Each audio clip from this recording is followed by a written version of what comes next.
On a freezing December night in Orlando, Ethan Parker walked past a beautiful violinist playing on the street. She was shivering in the cold, her fingers trembling as she played. Without thinking twice, he took off his expensive coat and gave it to a complete stranger. The crowd erupted. Phones came out.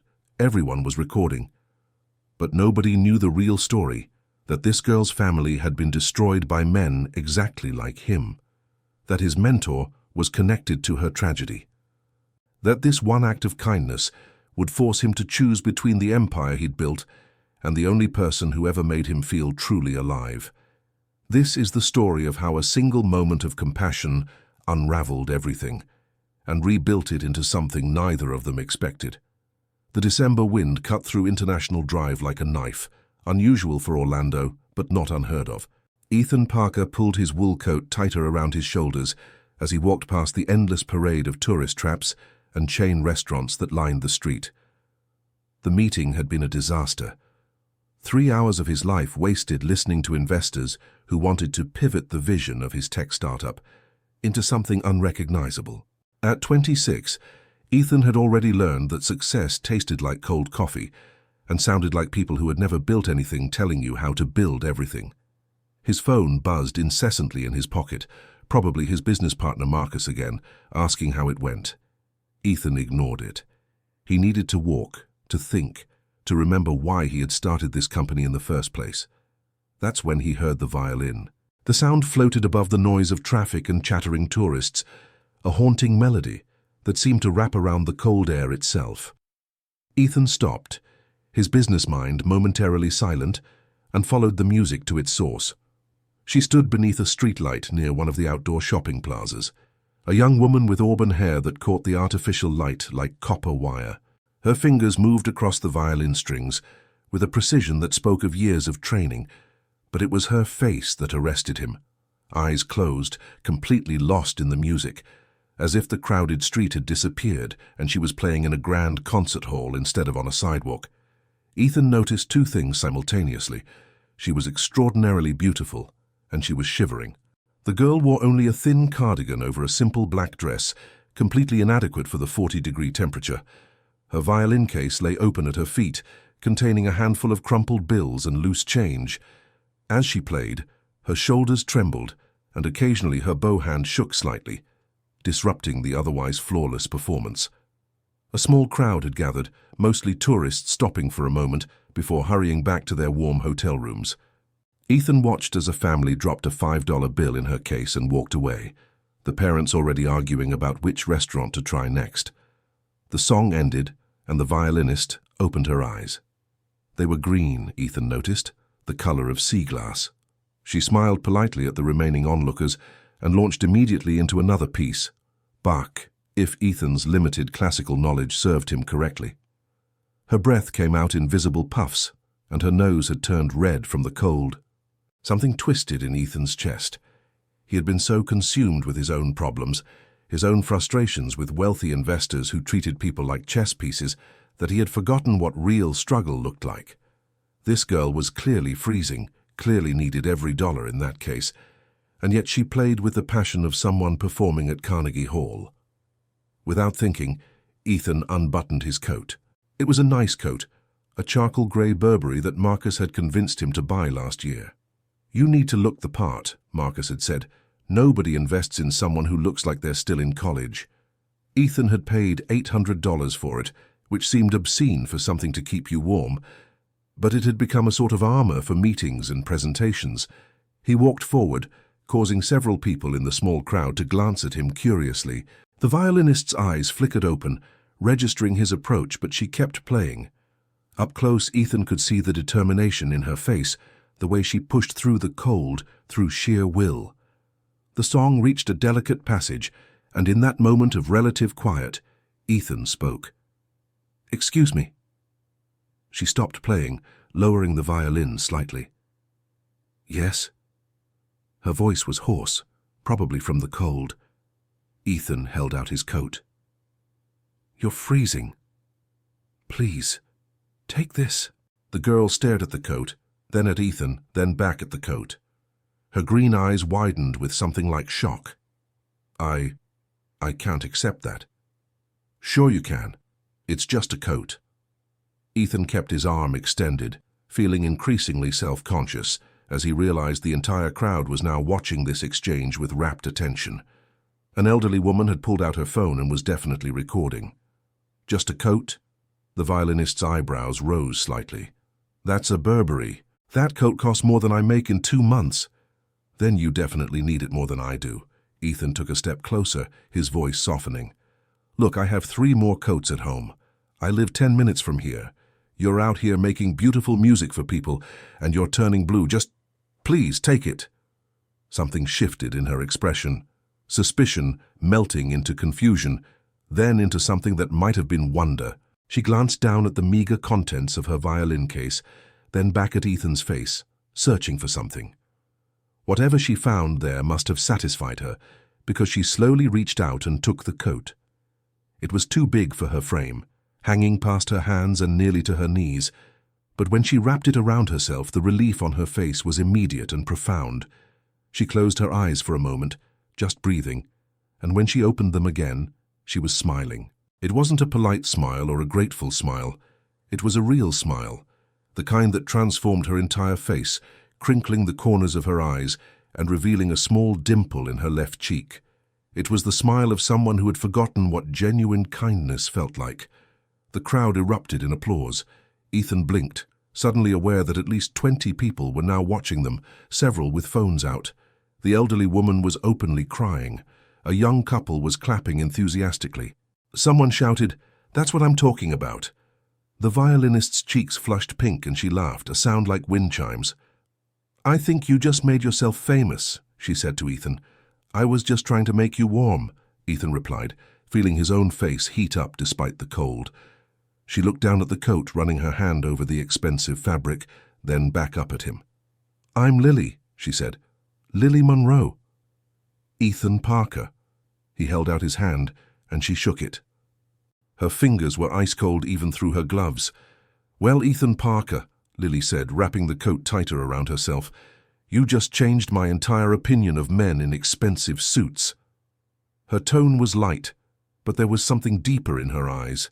An old hurt, a story untold. Before Ethan could ask what she meant, his phone buzzed again, louder this time. Marcus, definitely. The real world rushing back in. "I should let you get back to playing," Ethan said reluctantly. "Stay warm, okay?" Lily nodded, but as Ethan turned to leave, she called out, "Wait!" He turned back. Will you be around here tomorrow night? Same time?" She bit her lip, looking suddenly vulnerable. "I'd like to return your coat, and maybe buy you coffee. It's the least I can do." Ethan felt himself smile, a real smile, the first one all day. "I'll be here." As he walked away, leaving his coat behind and feeling the December wind bite through his shirt, Ethan realized something. He felt warmer now than he had all night. Behind him, Lily Monroe lifted her violin and began to play again. But this time, Ethan noticed as he glanced back, her hands didn't shake at all. Ethan stood in front of his closet the next morning, staring at his remaining coats with unusual intensity. The black one was too formal. The leather jacket made him look like he was trying too hard. The navy peacoat was perfect, but Marcus had spilled coffee on it last week, and it was still at the dry cleaners. "You're being ridiculous," he muttered to himself, finally grabbing a simple grey jacket. "It's just coffee." But it wasn't just coffee, and he knew it. His phone rang. Marcus, for the 3rd time that morning. Ethan sighed and answered. "Where were you yesterday?" Marcus's voice came through sharp and impatient. "The investors from the Peterson Group were asking about you at the networking event. I told you I had that meeting with the venture capital firm, the one that went nowhere. Ethan, you can't keep chasing dead ends while I'm the one maintaining our actual relationships." Marcus paused, and Ethan could hear the click of his keyboard in the background. "We have the presentation for Davidson Tech on Friday. Please tell me you've been working on it." Ethan glanced at his laptop, where the presentation sat exactly as he had left it 3 days ago. "I'll have it ready." "You always say that." Marcus's tone softened slightly. "Look, man, I know you've been stressed, but we're so close to the big leagues. This Davidson deal could set us up for life. Don't check out on me now." After hanging up, Ethan spent the day in his apartment in Winter Park, trying and failing to focus on work. His mind kept drifting back to Lily Monroe, her smile, the way she had looked at his coat like it was a life raft, the comment about changing her opinion of men in expensive suits. What had she meant by that? At 7 o'clock, Ethan found himself walking down International Drive, his heart beating faster than it should have been. The street was crowded with tourists as always, families with sunburned children and couples taking photos in front of the Orlando Eye. The temperature had dropped even further, settling somewhere in the 30s. He spotted Lily before she saw him. She was in the same spot as yesterday, wearing his coat over different clothes, jeans and a cream-colored sweater this time. The violin case was open at her feet, and she was playing something lively and cheerful that had several passers-by tapping their feet as they walked past. When the song ended, she looked up and saw him. That smile again, the one that made something flip in Ethan's chest. "You came," she said, tucking a strand of auburn hair behind her ear. "I said I would." Ethan gestured to the coat. "Looks good on you." Lily laughed and began packing up her violin. "I'll admit, I considered keeping it. I've been warmer in the last 24 hours than I have all month." She carefully placed the violin in its case and counted the bills. Ethan caught a glimpse of maybe $40. "But a deal's a deal. Coffee's on me, though I should warn you my budget is more gas station coffee than artisan roast." "I know a place," Ethan said, "and I'm paying." "Absolutely not." Lily's tone was firm. "You gave me your coat. The least I can do is buy you terrible coffee." They compromised on a small cafe near Lake Eola Park, the kind of place that served decent coffee at reasonable prices and had mismatched furniture that was somehow charming. Lily insisted on paying, counting out crumpled bills at the counter with a determination that made Ethan's heart ache a little. They sat by the window, watching joggers circle the lake as the sun set, painting the sky in shades of orange and pink. "So," Lily said, wrapping both hands around her coffee cup, "tell me about yourself, Ethan Parker. What does a man who gives away $800 coats to street musicians do for a living?" "How did you know how much it cost?" "I Googled it." She grinned, unrepentant. "I needed to know if I should feel incredibly guilty or just moderately guilty." Ethan laughed. "I'm a tech entrepreneur. I started a software company with my business partner 2 years ago." "Fancy. What kind of software?"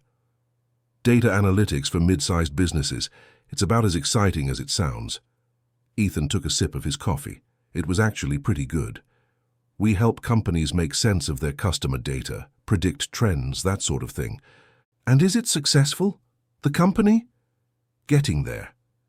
Ethan chose his words carefully. "We're in talks with some bigger firms. If things go right, we could be looking at a major acquisition deal by spring." Lily studied him over the rim of her cup. "You don't sound happy about it." The observation caught Ethan off guard. "What makes you say that?" "The way your voice goes flat when you talk about it, like you're reciting a resume instead of talking about something you built." She tilted her head. "Or maybe I'm completely wrong. I've been known to overanalyze." "No, you're—" Ethan paused, surprised by his own honesty. "You're right. It's complicated." "Complicated how?" Ethan found himself telling her about the company, about Marcus's aggressive growth strategies that sometimes made him uncomfortable, about the venture capitalists who wanted to transform their vision into something more marketable, about feeling like he was losing sight of why he had started the company in the first place. Lily listened without interrupting, her green eyes focused and intent. When he finished, she was quiet for a moment. "Can I tell you something?" she said finally. "You're going to think I'm judging you, but I'm not."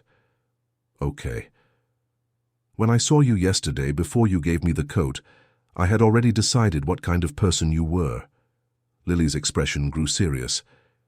"Expensive suit, confident walk, probably talking on your phone about deals and money. I thought, there goes another rich guy who wouldn't notice me if I was on fire." Ethan felt something cold settle in his stomach. "Why would you think that?" Lily looked down at her coffee. "My father owned a small music store here in Orlando, taught piano and guitar, sold instruments, repaired them too. It wasn't fancy, but it was ours." Her voice went quiet. 5 years ago, some investors approached him, said they wanted to expand the business, turn it into a chain. Dad trusted them, signed papers he didn't fully understand. Lily, they gutted the business, she continued, her hands tightening around her cup, took out massive loans in the company's name, paid themselves consulting fees, and when everything collapsed, they walked away clean. Dad lost everything. The store, our house, his reputation. He had a heart attack 6 months later. The silence that followed was heavy. Ethan felt like he couldn't breathe. Is he? He survived. But he's not the same. Works at a hardware store now, can barely look at a musical instrument without getting this haunted look. Lily finally looked up, and her eyes were bright with unshed tears. So yeah, I had some opinions about men in expensive coats, until you gave me yours. Ethan didn't know what to say. The story hit too close to home. He had heard Marcus talk about maximizing value and strategic restructuring in ways that sometimes sounded exactly like what Lily was describing. I'm sorry, he said finally. That's... God, Lily, I'm so sorry that happened to your family. She wiped at her eyes quickly. It's not your fault. And that's not why I told you. I told you because you asked why I was surprised by kindness from someone like you. That's why. She managed a small smile. But you're not like them, are you? I don't know, Ethan said honestly. I want to think I'm not. But sometimes the line between building something and taking advantage of people gets blurry. Lily reached across the table and touched his hand briefly. The fact that you worry about that line means something. They talked until the cafe closed, about everything and nothing. Lily told him about studying at the University of Central Florida until she had to drop out to help with her father's medical bills. She told him about her dream of auditioning for a real orchestra someday, about how she played on International Drive because the tourists were generous and didn't ask questions. Ethan told her about growing up in Sanford, about his mother who cleaned houses to put him through community college, about the mentor who had helped him start his company and then betrayed his trust in ways he was still processing. When they finally left, stepping out into the cold night air, Lily handed him his coat. Thank you for the loan, she said, and for the coffee, and for listening. Ethan took the coat but didn't put it on. Will you be playing tomorrow night? Every night except Monday. Street musicians don't get days off. She smiled. Why? I'd like to come listen, if that's okay. Something soft and warm crossed Lily's face. I'd like that. As Ethan walked home, coat draped over his arm despite the cold, he realized something had shifted. The world that had felt heavy and complicated yesterday now felt full of possibility. And at the center of that possibility was a girl with sea-glass eyes who played violin like she was telling secrets to the sky. His phone buzzed. Marcus, where are you? We need to finalize the Davidson strategy. Ethan looked at the message, then at the coat in his hands, still carrying the faint scent of Lily's perfume. For the first time in months, work felt like something that could wait. 3 weeks passed in a blur of violin music and stolen conversations.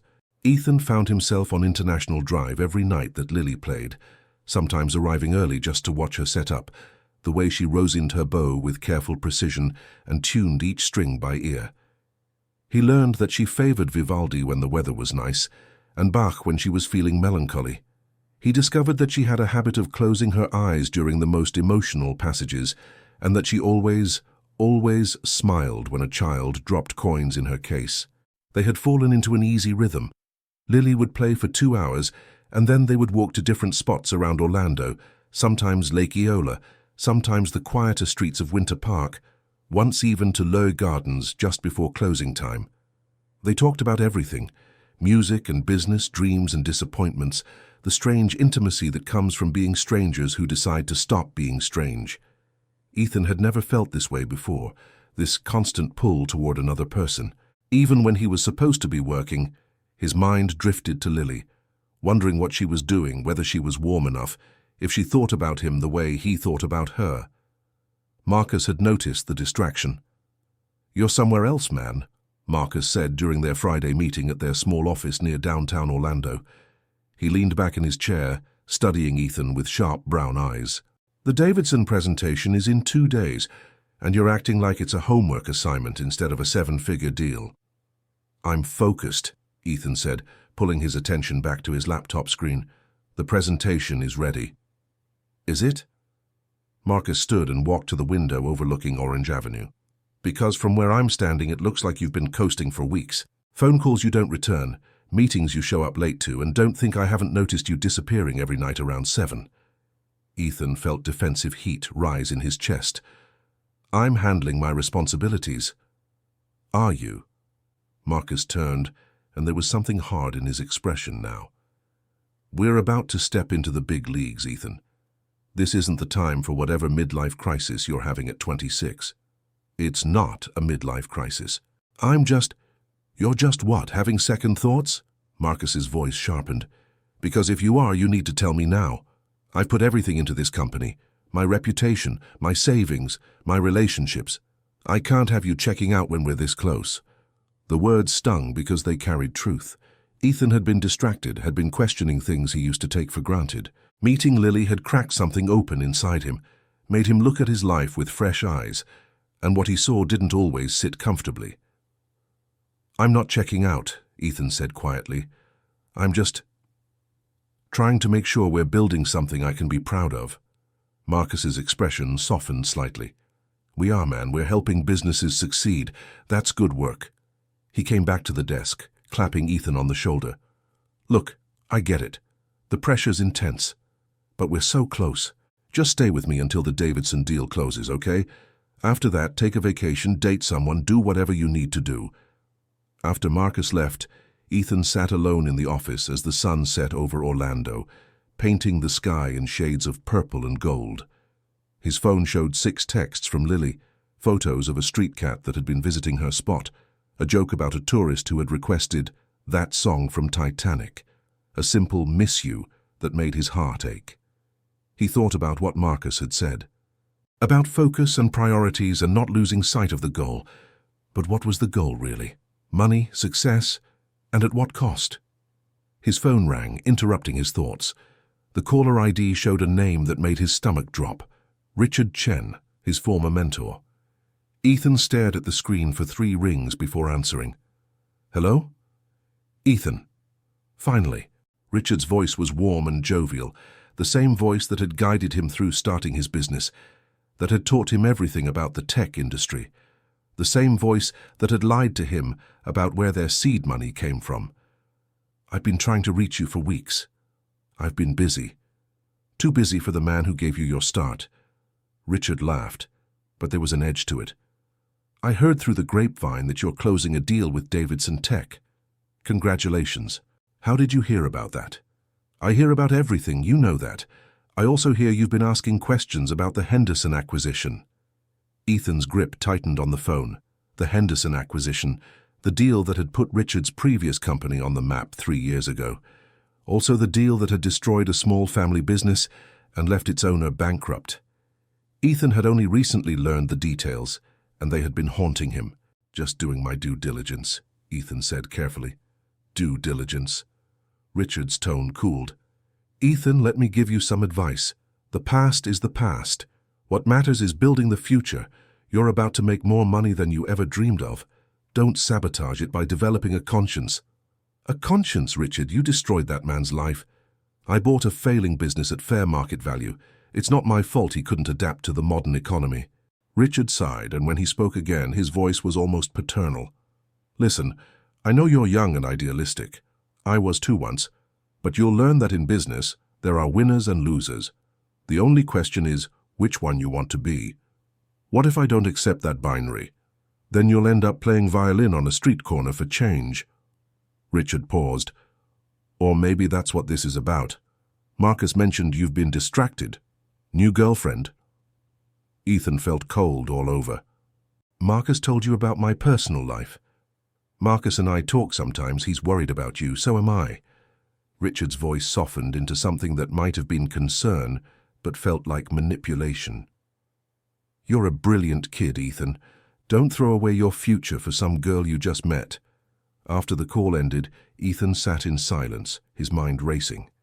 Marcus was talking to Richard behind his back. The same Richard whose business practices Ethan had started questioning? His phone buzzed. Lily, still coming by tonight? I'm trying something new, Brahms. Fair warning, it might sound terrible. Ethan looked at the message, then at his desk covered in documents for the Davidson deal, then back at the message. He typed, "Wouldn't miss it, and I'm sure it'll be beautiful." When he arrived at International Drive that night, Lily was indeed struggling with the Brahms piece, her brow furrowed in concentration. But when she saw Ethan, her face lit up, and she transitioned smoothly into something softer, sweeter. During her break, they sat on a bench near the fountain, sharing a container of street vendor pretzels that Lily insisted were the best in Orlando. "You seem tense," Lily observed, studying his face. "Bad day?" "Complicated day." Ethan wanted to tell her everything. About Richard, about Marcus, about his growing suspicion that the company he had built was constructed on foundations he didn't fully understand. But where would he even start? "Want to talk about it?" "I want to ask you something instead." Ethan turned to face her fully. "If you could do anything, go anywhere, be anything, what would it be?" Lily was quiet for a moment, watching the fountain's lights dance across the water. "I'd audition for a real orchestra, maybe Boston Symphony or even one of the smaller regional ones. I'd have an apartment with good heating and enough space for a piano. I'd teach music to kids who love it the way I do." She smiled, but it was tinged with sadness. "But that takes money I don't have and time I can't afford." "What if you could? What if something changed?" "Why are you asking me this?" Ethan took her hand, lacing his fingers through hers. "Because I'm starting to realize that the life I thought I wanted might not be the one worth having. And you make me want to build something different, something real." Lily squeezed his hand, her green eyes searching his face. "Ethan, what's going on?" Before he could answer, his phone rang again. Marcus, of course. "I need to take this," Ethan said reluctantly. "Go ahead." Ethan walked a few steps away. "What is it, Marcus?" "Davidson moved the presentation to tomorrow morning. 9 a.m., their headquarters in Lake Mary." Marcus's voice was tight with excitement. "This is it, man. This is everything we've been working for." Ethan looked back at Lily, who was watching the fountain with that distant expression she got sometimes, the one that made her look like she was somewhere far away. "I'll be there," Ethan said. But as he hung up and walked back to Lily, he couldn't shake the feeling that tomorrow would change everything, and not necessarily for the better. The Davidson Tech headquarters in Lake Mary was exactly what Ethan expected, all glass and steel, with a lobby that echoed with the footsteps of people who looked important and busy. Marcus was already there when Ethan arrived at 8:30, pacing near the reception desk in his best suit, laptop bag clutched like a lifeline. "Finally," Marcus said, though Ethan was half an hour early. "Did you review the projections I sent last night?" "I did." Ethan had been up until 3 in the morning, going over every slide, every number, every promise they were about to make. Something in the data had bothered him, a discrepancy in how they were presenting their client retention rates. But when he had texted Marcus about it, the response had been, "It's called marketing, trust me." They were led to a conference room on the 15th floor with a view of the sprawling suburbs and, in the distance, the Orlando skyline. 3 executives from Davidson Tech sat waiting, 2 men and a woman, all with the kind of polished confidence that came from having power. The presentation went smoothly. Marcus took the lead, as always, his natural charisma filling the room. He made jokes that landed perfectly, answered technical questions with ease, and painted a picture of a company poised for explosive growth. Ethan handled the software demonstration, showing how their analytics platform could transform raw data into actionable insights.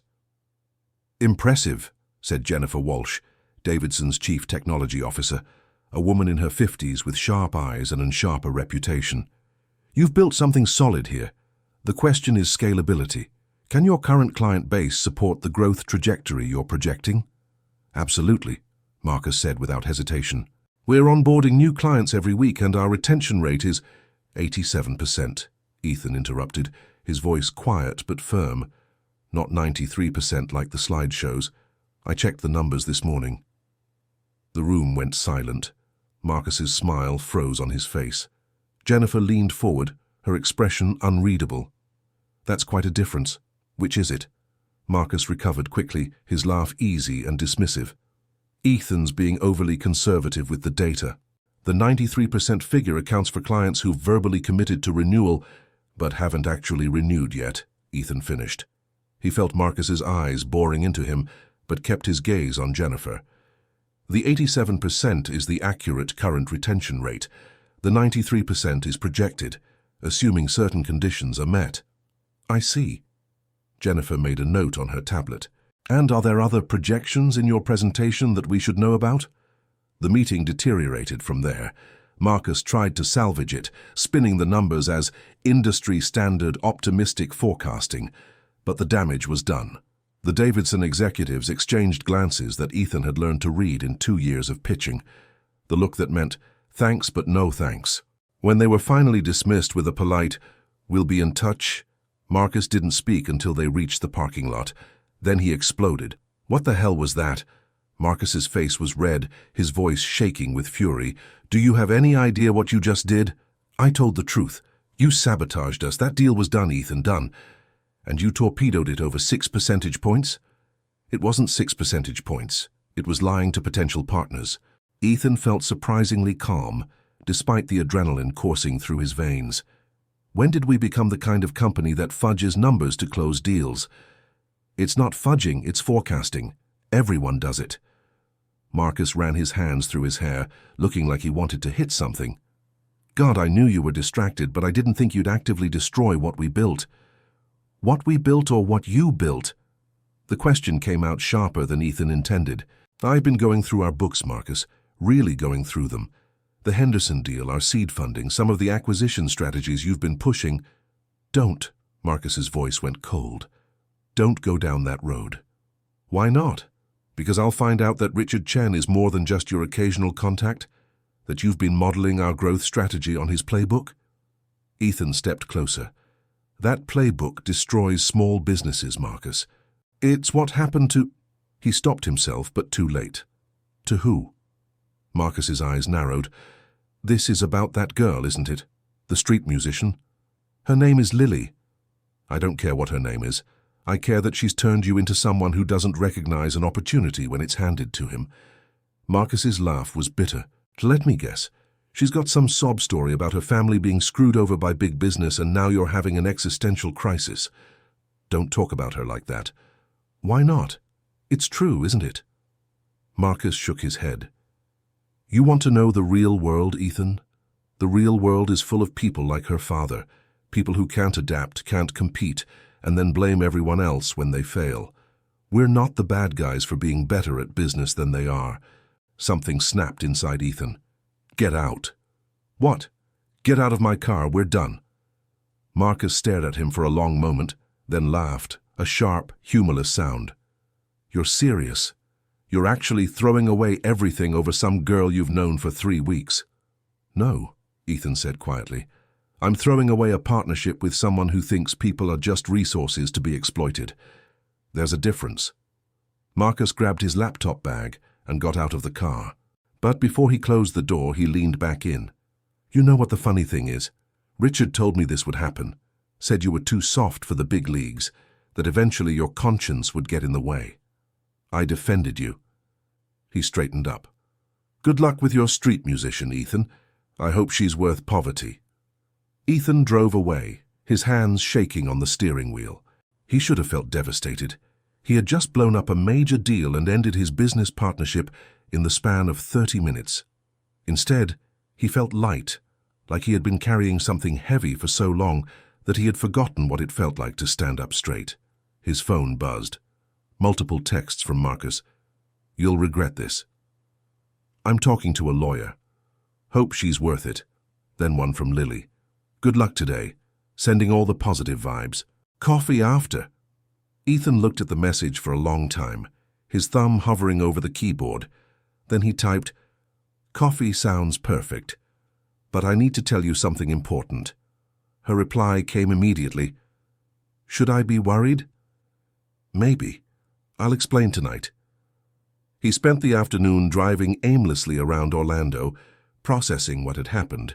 By the time evening came, he felt ready to face Lily, to tell her everything. About Marcus, about Richard, about the connections he was starting to see between his business and her father's tragedy. He arrived at International Drive to find Lily's usual spot empty. No violin case, no crowd of listeners, no auburn-haired girl making magic with strings and bow. A vendor nearby, an elderly man selling roasted nuts, called out to him, "You looking for the violin lady?" "Yes. Have you seen her?" "Two guys came by a couple hours ago, official looking. Said something about permits." The vendor shrugged. "She packed up fast, looked upset. Went that way." He pointed toward the side streets. Ethan felt dread coil in his stomach. What did these men look like? Business suits. One of them had slicked back hair, kept smiling like he knew a secret. Marcus. Ethan ran. He found Lily 3 blocks away, sitting on a bus stop bench with her violin case clutched to her chest. She looked up when she heard his footsteps and her face was streaked with tears. "Lily, what happened?" "They're shutting me down," she said, her voice small and broken. "Said I've been violating permit regulations, that I need to apply through proper channels, pay fees I can't afford. They were polite about it, but—" She wiped at her eyes.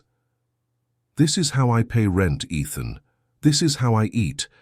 And now—" She stopped, looking at him more closely.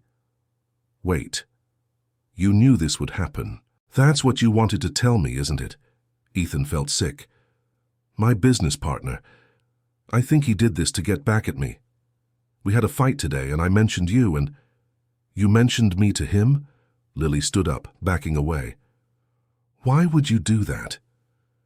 "Because he was questioning why I've been distracted, and I couldn't lie about—" Ethan reached for her, but she pulled away.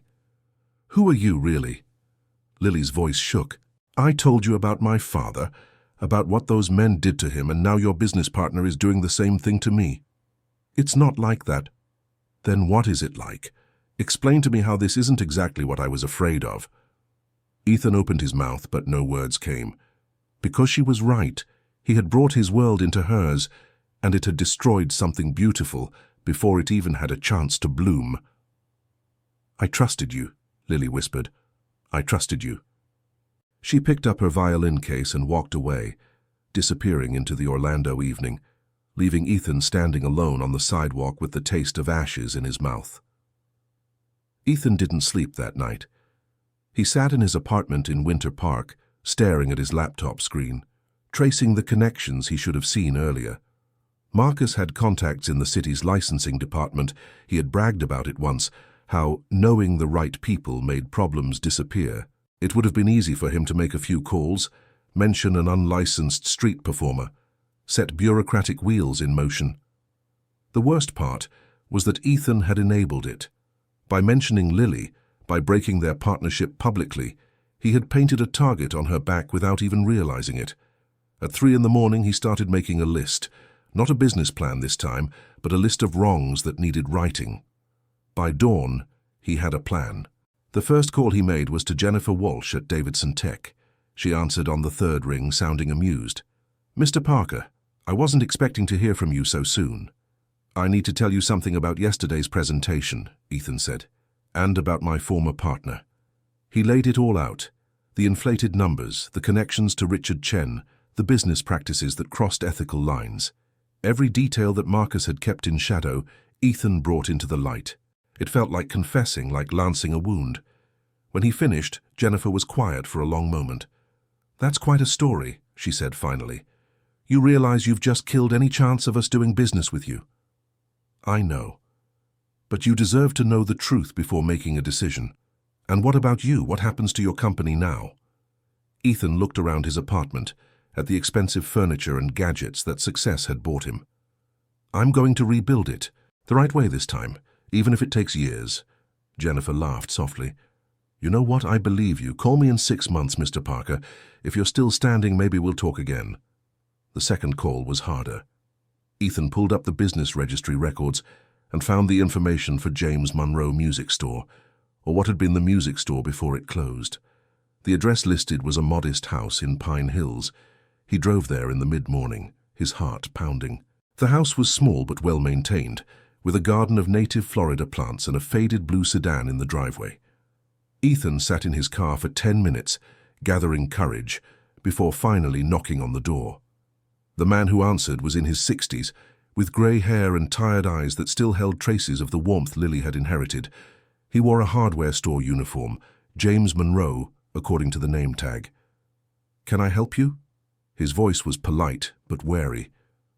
"Mr. Monroe, my name is Ethan Parker. I'm a friend of Lily's." The word friend felt inadequate and presumptuous all at once. "I need to talk to you about what happened to your business, about Richard Chen." The warmth drained from James Monroe's face. "I don't discuss that. Please, just 5 minutes. I think I can help." James studied him for a long moment, then sighed. 5 minutes. The living room was modest, filled with photographs of Lily at various ages. Gap-toothed at 7, awkward with braces at 13, radiant at her high school graduation with a violin in her hands. A battered upright piano sat against one wall, its keys yellowed with age. "Richard Chen was my mentor," Ethan began, sitting on the edge of the offered chair. "He helped me start my company. I didn't know until recently what he had done to you, what he did to a lot of small business owners." James's jaw tightened. "And what do you want from me? Forgiveness, absolution?" "Information." Ethan pulled out a folder from his bag. "I've been going through public records, SEC filings, bankruptcy documents. The deal that destroyed your business, there were irregularities. Loans taken out in your company's name that you might not have authorized. Consulting fees that went to shell companies. I know all this. The lawyers said there was nothing I could do. Your lawyers were probably right 5 years ago. But Richard's been repeating the same pattern. Other businesses, other victims. And this time, I have inside knowledge of how he operates." Ethan leaned forward. "I want to build a case against him. Not just for you, but for everyone he's hurt. I have contacts at the SEC, journalists who've been looking for this kind of story. But I need your help." James was quiet, his weathered hands clasped together. "Why are you doing this?" "Because I almost became him," Ethan said simply. "And because your daughter reminded me that there's a difference between success and selling your soul." "Lily." James's expression softened. "She told me about you, about the coat. She did. She said you were different, that you saw her as a person, not just scenery." James stood and walked to the piano, running his hand across the dusty keys. "I taught her to play on this piano. Did she tell you that? Before the violin, before everything fell apart, she played piano. She was going to study music education, become a teacher. She can still do that. With what money? We lost everything, Mr. Parker. The store, our savings, her college fund. She works herself to exhaustion playing on street corners because of men like your mentor." James turned, and there was steel in his gaze now. "So, you'll forgive me if I'm skeptical about your sudden desire to help. I don't want forgiveness, I want to make this right. And my daughter? Where does she fit into your plans?" The question hit harder than Ethan expected. "I don't know. She won't talk to me. She thinks I'm like the men who hurt you, and I can't blame her for that." James studied him for a long moment, then walked to a bookshelf and pulled out a worn ledger. "These are records from the business. Every transaction, every meeting, every document they had me sign. I kept everything, even though looking at it makes me sick." He held it out to Ethan. "You want to build a case? Start here." Ethan took the ledger with trembling hands. "Thank you." "Don't thank me yet. And Mr. Parker." James's voice stopped him at the door. "If you hurt my daughter, I don't care how many wrongs you right, you'll answer to me." "Understood." The next 2 weeks were a blur. Ethan spent 14-hour days building a case, interviewing other victims of Richard's schemes, working with a lawyer who specialized in securities fraud. He liquidated his personal investments to cover legal fees. He moved out of his expensive apartment into a small studio near UCF. He sold his car and bought a used Honda. Marcus sent threatening emails about lawsuits and non-compete clauses, but they were hollow threats. Ethan had been careful when they formed the company, and his departure was clean if expensive. Through it all, Ethan thought about Lily. He saw her everywhere, in every street musician, in every coffee shop, in the auburn leaves falling from the trees as December turned to January. He wanted to call her, to explain, to apologize, but he remembered the look in her eyes when she had walked away. She needed space, And more importantly, she needed to see action, not just words. So instead he worked. He filed reports with the SEC. He connected journalists with victims. He built a coalition of small business owners who had been destroyed by Richard's practices. And slowly, painfully, the case began to take shape.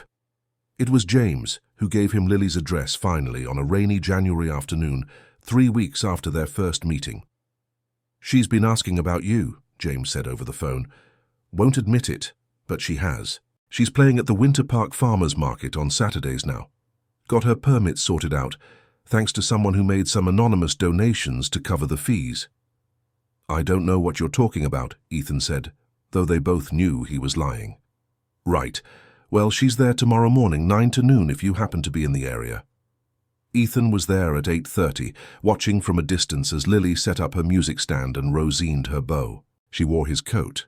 She was still wearing his coat, and the sight of it made his chest ache. She looked thinner than he remembered, tired, but when she lifted the violin and began to play, she was still the most beautiful thing he had ever seen.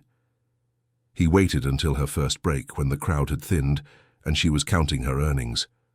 Then he walked over, his heart in his throat. "Hi," he said. Lily looked up, and for a moment he couldn't read her expression. Then, softly, "Hi. You're still wearing the coat. It's warm." She paused. "And it reminds me that not all expensive things come with strings attached. Lily, I need to tell you, my dad told me what you're doing, the case against Richard Chen, the other victims you've been helping." She put down her money bag and looked at him fully. "Why didn't you tell me?" "Because I needed to do it first. Not promise it, not talk about it. Actually do it. And the permits, the anonymous donation. My father has terrible handwriting, but he kept the receipt. The name was partially visible." A smile tugged at her lips. "You're a terrible liar, Ethan Parker. I'm learning that." They stood in silence for a moment, the sounds of the farmer's market swirling around them, vendors calling out specials, children laughing, the smell of fresh bread and orange blossoms mixing in the warm Florida air. "I'm sorry," Ethan said finally, "for all of it. For Marcus, for bringing my mess into your life, for giving me your coat." Lily stepped closer. "For listening to my father's story, for trying to fix something that wasn't even your fault." She shook her head. "You don't get to apologize for being decent, Ethan. I should have protected you better. I don't need protection. I need—" She paused, choosing her words carefully. "I need someone who sees me, really sees me, not as a victim or a project or a street musician, but as a person with my own dreams and failures and complications." Her green eyes met his. "Do you see me, Ethan?" "Every day," he said. "Every single day since the moment you smiled in that coat." Lily reached out and took his hand. "Then maybe we try this again. Slower this time. More carefully." "I'd like that." "Good." She picked up her violin. "Because I have 2 more hours of playing, and I could use someone to help scare off the pigeons that keep landing on my case." Ethan laughed, feeling something ease in his chest for the first time in weeks. "I think I can handle that." As Lily played, sending music spiraling into the January sky, Ethan realized something. Rebuilding wasn't just about businesses or legal cases or righting wrongs. It was about becoming the kind of person who deserved a second chance, and having the courage to believe you might actually get one. Spring came to Orlando with explosive color, azaleas blooming in violent pinks, jacarandas painting the streets purple, the air thick with the scent of orange blossoms from the groves that still dotted the outskirts of the city. Ethan had always thought of Florida as eternally summer, but Lily taught him to notice the subtle shifts, the way the light changed and the birds sang different songs as the seasons turned. They had fallen into a new rhythm, one built on honesty and patience. Twice a week they had dinner with James Monroe, who slowly warmed to Ethan as the case against Richard Chen gained momentum. On Saturdays, Ethan helped Lily set up at the Winter Park Farmers Market. On Sundays, they explored Orlando together. Not the tourist Orlando, but the hidden places that locals knew. The Tibetan monastery tucked away in Windermere, the trail around Lake Apopka, where they watched herons fish in the golden morning light. The tiny Ethiopian restaurant near downtown, where the owner knew Lily by name. Ethan had started a new company, smaller, leaner, focused on helping small businesses with their technology needs, rather than extracting maximum value from them. The revenue was a fraction of what he had made with Marcus, but he slept better at night. His first client had been Lily Monroe, helping him build a website for freelance music lessons. "You're charging me too little," James had grumbled during their first meeting. "Consider it an investment in future family dinners," Ethan had replied, which made James laugh, a rare sound that Lily later said was a miracle in itself. The case against Richard Chen was moving through the legal system with agonizing slowness, but it was moving. The SEC had opened a formal investigation. 3 journalists were working on separate stories about his business practices. Other victims were finding their voices, sharing their stories. Marcus had disappeared, rumor said, to California, after the full extent of his partnership with Richard became public. Ethan felt no satisfaction in his former friend's downfall, only a lingering sadness for what might have been if they had chosen differently. It was mid-April when Lily came to Ethan's small studio apartment near UCF, practically vibrating with energy. "Okay, don't freak out," she said, pacing his tiny kitchen while he made coffee. "That's a concerning way to start a conversation. The Orlando Philharmonic is holding auditions." She pulled a flyer from her bag, thrusting it at him. "For second violin. It's not principal chair, it's not the Boston Symphony, but Ethan, it's a real orchestra, with a salary, and benefits." Ethan looked at the flyer, then at Lily's face, which was alight with hope and terror in equal measure. "That's incredible. When's the audition?" 2 weeks, May 1st. She stopped pacing, gripping the back of a chair. "I haven't auditioned for anything in 3 years. What if I'm not good enough anymore? What if I freeze up? What if—" "Lily." Ethan set down the coffee and took her hands. "You play Vivaldi in 30-degree weather for tourists who are mostly thinking about which theme park to visit next, and you make it sound like the angels are singing. You're good enough. But this is different. This is—" She took a shaky breath. "This is my dream, Ethan. My actual dream. And I'm terrified that I'll try and fail, and then I'll have to accept that maybe my father was right. Maybe I should have given up on music and gotten a practical degree and—" "Your father said that?" "No, I said that. He told me to never give up on music." Her eyes filled with tears. "He sold his piano to pay for my first year at UCF. Did you know that? The piano he learned on as a kid, the one his mother gave him. He sold it so I could study music education. And then I had to drop out anyway, and it was all for nothing." Ethan pulled her close, letting her cry against his shoulder. Outside, he could hear college students laughing, heading to class or parties or whatever bright futures they imagined for themselves. He thought about choices and sacrifices, about the things people gave up for love. "It wasn't for nothing," he said quietly. "And you're going to that audition. You're going to walk in there and play like you play at the farmer's market, like you played on International Drive, like you play when you think no one important is listening. And they're going to hear what I hear, someone who makes music the way other people breathe." Lily pulled back, wiping her eyes. "You really believe that?" "I really believe that." She kissed him then, soft and salt-tasting from tears, and Ethan thought about how strange it was that the worst decision of his life, confronting Marcus, blowing up the Davidson deal, had led to the best thing he had ever found. The next 2 weeks were intense. Lily practiced obsessively, her fingers flying over the strings until they bled and she had to tape them. Ethan helped however he could, timing her pieces, sitting through endless repetitions of the same passages, making sure she ate and slept and didn't spiral into panic. James came by the apartment one evening, listening to Lily practice from the doorway. When she finished, he was crying. "That was your mother's favorite piece," he said. "The Mendelssohn. She used to play it on the piano before you were born." Lily set down her violin carefully. "I didn't know that. I should have told you." "Should have told you a lot of things." James cleared his throat.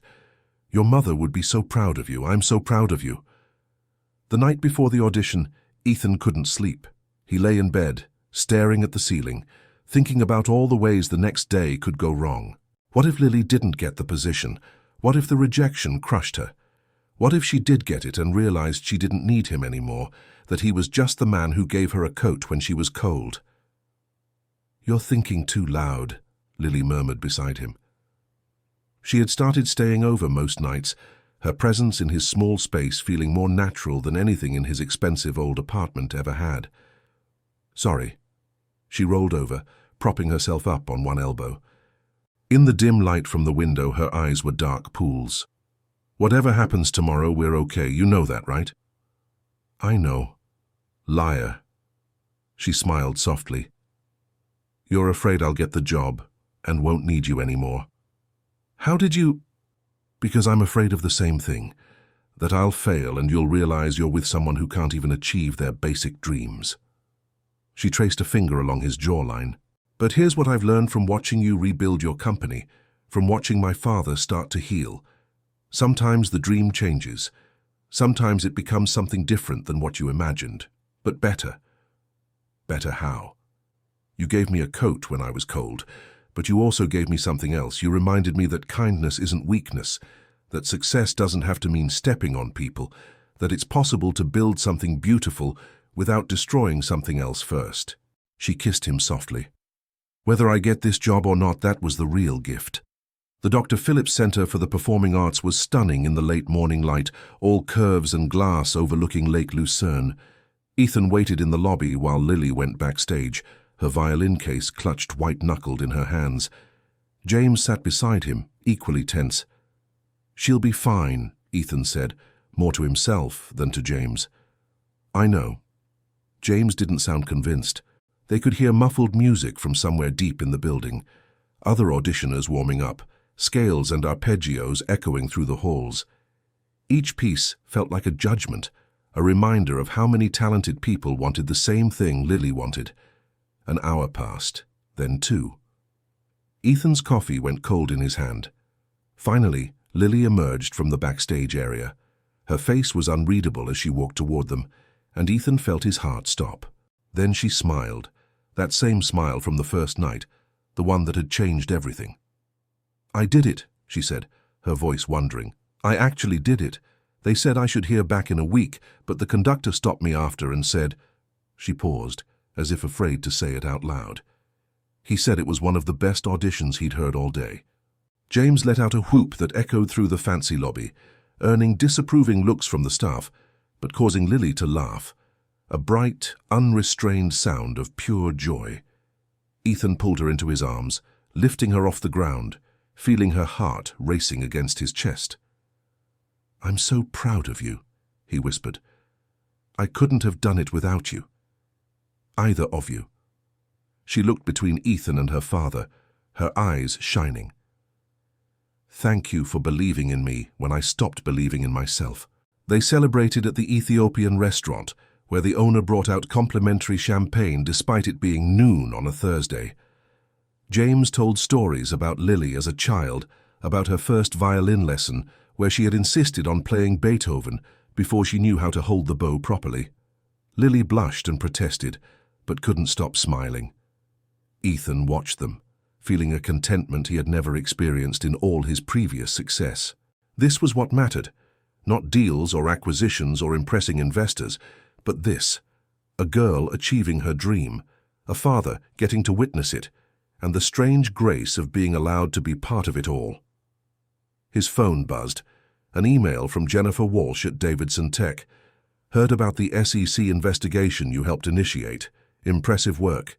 Still interested in that conversation in 6 months?" Ethan deleted it without responding. Maybe he would follow up later, maybe he wouldn't. Right now there were more important things than business opportunities. "Ethan," Lily's voice brought him back. "Where'd you go?" "Nowhere. I'm right here." He reached across the table and took her hand. "Exactly where I want to be." A week later, the call came. Lily had gotten the position, second violin in the Orlando Philharmonic, starting in the fall season. The salary was modest but real, with benefits and the possibility of advancement. She cried when she told Ethan, happy tears this time, the kind that spoke of doors opening instead of closing. That night, They walked around Lake Eola, where they had shared coffee on their first real date. The fountain was lit up in rainbow colors, and the swans glided across the dark water like white ghosts.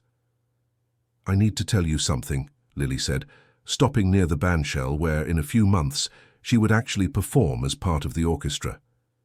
Ethan felt a flicker of anxiety. "Okay. I love you." She said it simply, directly, her green eyes holding his. "I think I've loved you since the night you gave me your coat, but I was too scared to admit it, too scared of what it would mean, of getting hurt again. But I'm not scared anymore." Ethan felt something unlock in his chest, a final barrier dissolving. "I love you too. I have since the moment you smiled and I realized that everything I thought I wanted was wrong, and everything I actually needed was standing right in front of me, freezing in the cold." Lily laughed, that wind chime sound he loved. "That's the most romantic thing anyone's ever said about hypothermia. I'm a work in progress. Aren't we all?" She kissed him, soft and sweet and full of promise. "So what now?" Ethan looked around at the park, at the city lights of Orlando reflected in the lake, at the life they were building together from scraps and second chances. Now? Now we keep going. One day at a time, one small victory at a time.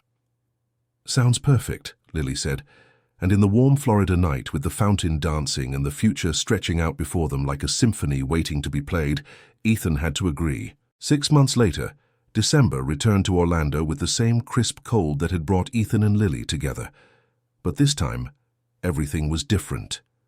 Ethan stood backstage at the Dr. Phillips Center, adjusting his tie for the 3rd time. The orchestra was warming up on the other side of the curtain, a cacophony of scales and tuning that somehow resolved into harmony. Tonight was Lily's first major performance with the Orlando Philharmonic, a holiday concert featuring Tchaikovsky's Nutcracker Suite. "You're more nervous than I am," Lily said, appearing beside him in her concert blacks, violin in hand. Her hair was pulled back in an elegant bun, and she looked every inch the professional musician she had become. "I'm allowed to be nervous for you. I've played in front of people before, you know. Granted, they were usually eating ice cream and arguing about which rides to go on next, but still." She grinned, then took his hand. "Thank you for being here. Wouldn't miss it." James appeared, looking uncomfortable in a suit and tie. Behind him was someone Ethan hadn't expected to see, Jennifer Walsh from Davidson Tech. "Mr. Parker," Jennifer said, shaking his hand. "Your assistant said I could find you here. I hope you don't mind the intrusion." "Not at all. Jennifer, this is Lily Monroe and her father, James. Lily James, Jennifer Walsh." "The violinist," Jennifer said, smiling warmly at Lily. "Ethan talks about you constantly in our meetings. It's like trying to do business with a man who's half present and half composing love poetry." Lily laughed. "He talks about you too, the woman who gave him a second chance. More like a first real chance." Jennifer turned to Ethan. "I wanted to tell you in person. Davidson Tech is officially partnering with your new company. Small contract to start, but if it goes well, we'll expand. Your ethics-first approach is refreshing." Ethan felt James's approving hand on his shoulder. "That's wonderful news." "It's because of your daughter, actually," Jennifer said. "When Ethan first pitched his old company to us, something felt off. But when he came back 6 months later with a completely different philosophy, built on actually helping people, that authenticity, he learned that from somewhere." "He learned it from his mother," James said quietly. But Lily reminded him of it. The 5-minute warning was called. Lily squeezed Ethan's hand once more and headed toward the stage. Ethan, James, and Jennifer found their seats in the audience, 5th row center, close enough to see everything. The lights dimmed. The conductor walked out to applause, and then the music began. Ethan had heard Lily play 100 times, but this was different. Here she was part of something larger, her violin one voice in a conversation of instruments. He watched her face as she played, focused, serene, completely in her element. This was where she belonged. During intermission, James leaned over. "The SEC called yesterday. Richard Chen's case is going to trial next month. They have enough evidence now, thanks to you. Thanks to everyone who was brave enough to come forward. Don't diminish what you did, son. James's use of son wasn't lost on Ethan. You could have walked away, protected yourself. Instead, you burned down everything you built and started over. That takes courage. The second half of the concert was even better than the first. When it ended, the audience rose in a standing ovation. Ethan watched Lily take her bow with the rest of the orchestra, her face glowing with happiness. Afterward, they gathered at a small wine bar in Winter Park that had become their regular spot. The owner, recognizing Lily in her concert attire, sent over a bottle of champagne. "To new beginnings," James toasted, raising his glass. "To second chances," Jennifer added. "To expensive coats," Lily said, making everyone laugh. Ethan raised his glass. "To the people who teach us what actually matters." They drank and talked, and as the night wore on, Ethan felt a deep sense of rightness. His company was small but growing, built on principles he could stand behind. The legal case was moving forward. And Lily was exactly where she was meant to be. As they walked to their cars later, Lily still wearing his coat over her concert clothes, she stopped under a streetlight. "Remember this spot?" she asked. Ethan looked around. They were on International Drive, near where she used to play. The tourist trap still hummed with activity. The Orlando Eye still spun its lazy circle against the night sky. Hard to forget. I was so cold that night, so tired, so ready to give up. Lily turned to him, her green eyes reflecting the streetlights. "And then you gave me your coat and everything changed, not because of the coat itself, but because of what it represented, that someone saw me as a person worth helping, not just another street performer to ignore." "You changed me too," Ethan said. "You showed me that success means nothing if you lose yourself getting there." "So what now, Ethan Parker? We've got your business growing, my orchestra career starting, my father healing, and justice maybe finally being served. Where do we go from here?" Ethan pulled a small box from his pocket. He'd been carrying it for 2 weeks, waiting for the right moment. Under the streetlights where they'd met, with the chaos of Orlando swirling around them, felt exactly right.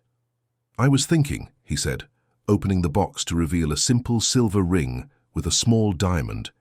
"Maybe we keep building this life together. Officially." Lily's hand flew to her mouth, her eyes wide. "Ethan, I know it's fast. I know we've only known each other for a year. But I also know that I want to spend every December with you, every spring, every summer. I want to watch you play in concert halls and help you scare away pigeons at farmers' markets. I want to have Sunday dinners with your father and build something real together." He took a breath. "Lily Monroe, will you marry me?" For a moment she just stared at him. Then she laughed, that beautiful wind chime laugh, and nodded. "Yes. Yes. Absolutely. Yes." Ethan slipped the ring onto her finger, and she kissed him right there on International Drive, in the same spot where he'd given her his coat a year ago. A crowd gathered just like before, phones out and filming. Someone started clapping, and soon everyone was applauding, and Ethan realized they had come full circle. "We're a tourist attraction now," Lily murmured against his lips. "Good. Let them see that sometimes rich guys in expensive coats actually do the right thing. You're not wearing an expensive coat anymore." "True, I'm wearing a moderately priced coat and completely stolen heart." Lily groaned at the terrible pun, but she was smiling as she did it. They walked back to where James was waiting by the car, and when he saw the ring, he pulled both of them into a fierce hug. "Your mother would have loved you," he told Ethan. Later that night, in Ethan's apartment, Lily played her violin softly, while Ethan worked on a proposal for a new client, a small bookstore in downtown Orlando that needed help with their online presence. The work was modest, the pay was fair, and it felt honest. "What are you smiling about?" Lily asked, pausing mid-song. "Just thinking about how different life is now from a year ago." "Better different or worse different?" "Better. Definitely better." Ethan closed his laptop. "I used to measure success in dollars and deals. Now I measure it in moments like this. You playing music in our home, your father healing, work that helps people instead of exploiting them." "Our home," Lily repeated softly. "I like how that sounds." "Me too." She set down her violin and came to sit beside him.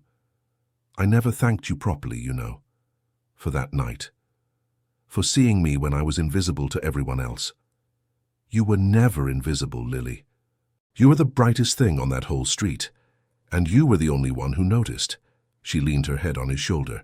I love you, Ethan Parker, not because you gave me a coat, or helped my father, or got me to believe in myself again.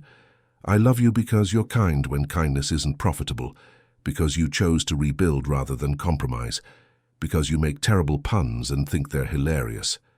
Ethan laughed. They are hilarious. They really aren't. But she was smiling. Promise me something. Anything. Promise me that no matter how successful your company gets, no matter what opportunities come our way, we'll remember this. Remember what matters. I promise, Ethan said. Besides, I have a pretty good reminder right here. He stood and went to the closet, pulling out the charcoal grey Burberry coat, the same one he'd given Lily that first night. She had tried to return it dozens of times, but he kept insisting she keep it. I think, Ethan said, we should frame this, hang it somewhere in whatever home we end up in. A reminder that the best things in life start with small acts of kindness. Lily took the coat, running her hands over the familiar fabric. You know what I think? I think we should donate it. What? To a shelter or a program that helps street performers or musicians who can't afford warm clothes. She met his eyes. Pass the kindness forward. That's what your coat taught me, that one person caring can change everything. Imagine if we could help that happen for someone else.